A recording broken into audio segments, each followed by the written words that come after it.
Welcome back, scholars, to part 2 of our end behavior conquest. We are going to tighten up our initial explorations and solidify any last minute tweaks on our understanding of end behavior. So we're going to comprehend how the sign of the leading coefficient of polynomial function affects the end behavior so we can start creating equations for polynomial functions with specific end behaviors. And I'll know I've got it when I can identify the end behavior of the polynomial function from its equation. All right, so we have a couple different images here. 4 images, 3 polynomial equations. It is your job, based on the polynomials provided, to determine where they belong. Once again, remember, the end behavior is based on the degree of the function and the sign of the leading coefficient. But the sign of the leading coefficient is today's content.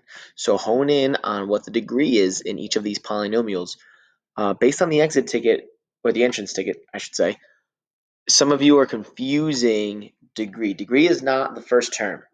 Degree is the highest exponent out of any term, regardless of how it is written.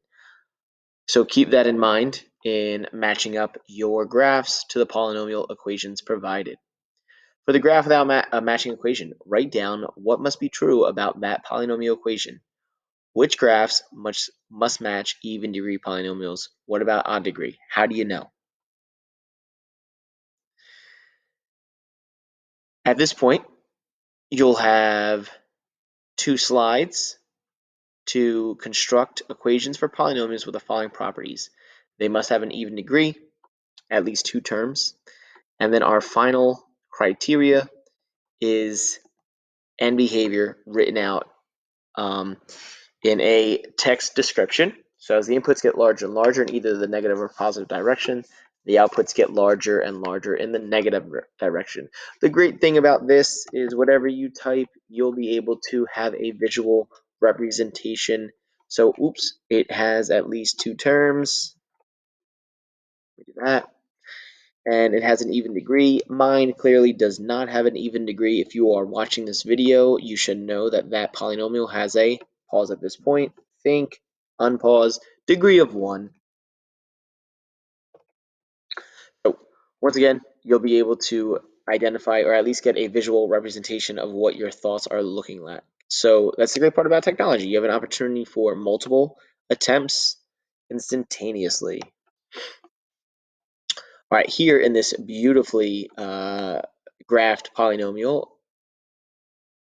all the horizontal intercepts are shown. I thought we were identifying them. Find a function with this general shape and the same horizontal intercepts. And last and most certainly not least, how could we not end with verbally describing the end behavior of our 2 polynomials? You should take into account that the leading terms once again are defined as the terms that dictate the degree of the function, are both negative for m of x and n of x. So that will have a significant influence over the end behavior of m and n.